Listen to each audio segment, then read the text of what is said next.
So this video is a bit of a different video. In this video, I want to show you what it is I bring around to school every day. Now, I've been a teacher for over 30 years. I was a solo teacher for a lot of that. And recently I'm working as an ALT. And so here as an ALT is what I'm carrying around to school each day. And if you're like me, if you're visiting several schools each week and you're moving from school to school, therefore you'll need to take all your stuff around with you. And I want to show you how I do that by introducing you to my little friend here. Oh God, not so little. My laundry basket. I carry around a literal laundry basket of educational materials to my schools every day. And let me show you what I carry. So in no particular order, and I mean that, Clipboard. This seems obvious, or maybe it doesn't, I don't know. But when you need it, you need it. It's 100 yen at the 100 yen shop. Pick one up, you'll be glad you did. Clipboard. Second is dozens and dozens of these clear plastic files. This one's a bit beat up, but let me show you what I mean.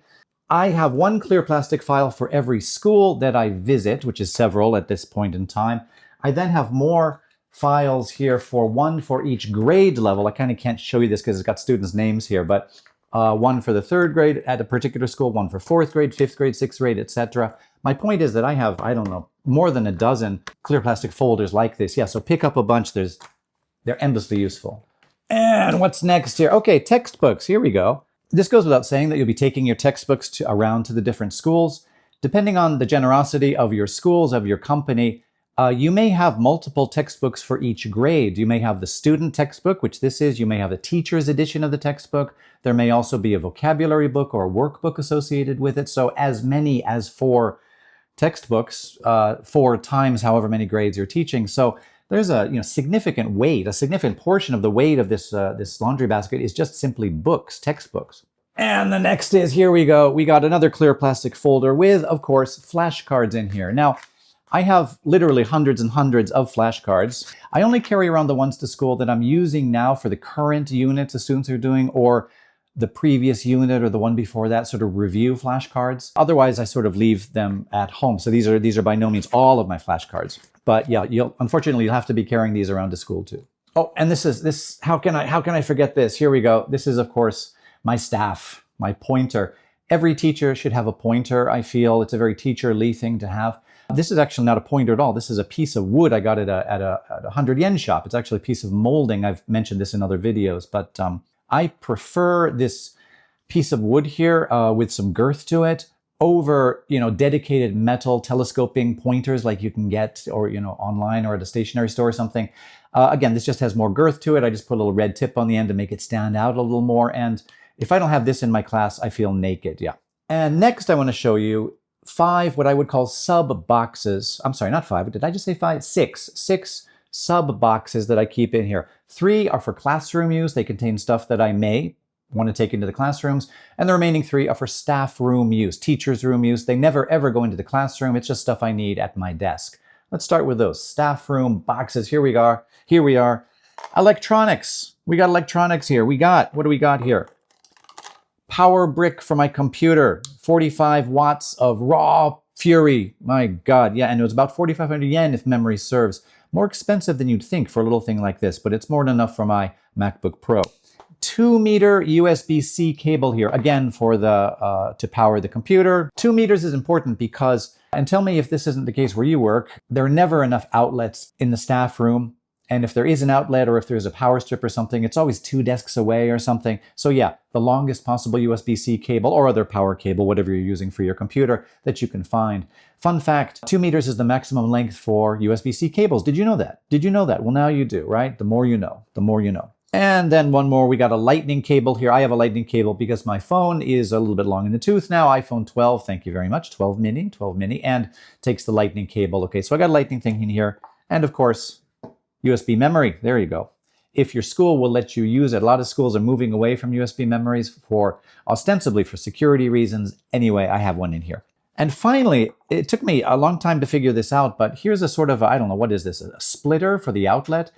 If you're using, if there is a power strip near your desk or an outlet, it's probably full already. So that means that when you go in the morning, you'll need to pull out somebody's computer or phone or charger, whatever it is, and plug this in and plug yours in up here and plug the one that was in there in here. You see what I'm saying, right? Also, it's important to have a thin one like this because I have found, particularly with a lot of power strips, if you use, like I have one here, I did not take this to school. I happen to have it here at home with me.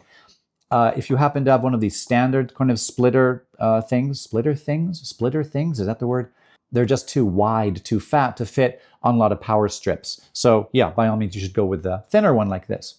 And so yeah, every morning when I get to school, I just take this out and put it on my desk, and I'm good to go for the day.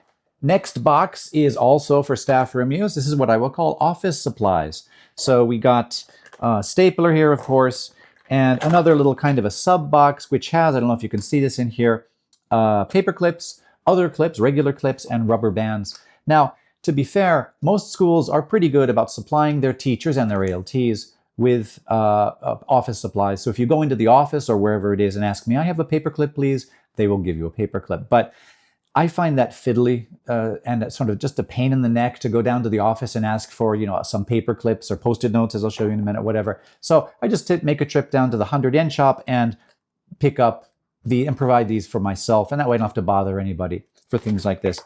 Goes without saying, but magic marker, right? Red pen because teacher, Post-it notes, pens and pencils, markers like that. You get the point, right? You're going to need some office supplies. And you'll need to take those around to your various schools. At least I recommend that you do, rather than relying on the school's generosity. And the final box that I'll drag out here is what I will call toiletries. Toiletries, starting with chopsticks, which are absolutely not toiletries. I get that. The school I'm at right now, they don't give you cutlery. Is that the right word? Forks or spoons or even chopsticks. You have to provide your own. So, fun fact. Hairbrush, 100-yen hairbrush such it is. When you got hair like mine, this is a necessity. Toothbrush, toothpaste. Can you see that in toothbrush, toothpaste? And nail clippers. Isn't that weird? Yeah. Fun fact, you're actually allowed to clip your nails in the Japanese staff room. You wouldn't do it in front of the students. But if you have, you know, a nail that's bothering you, it's a little too long. Like I'm weirdly obsessed with my nails because, you know, as you can see, I have such beautiful hands. I don't keep these on my desk. I keep them either in the box here or in a desk drawer. I don't know. It just doesn't seem like something I want people looking at, really.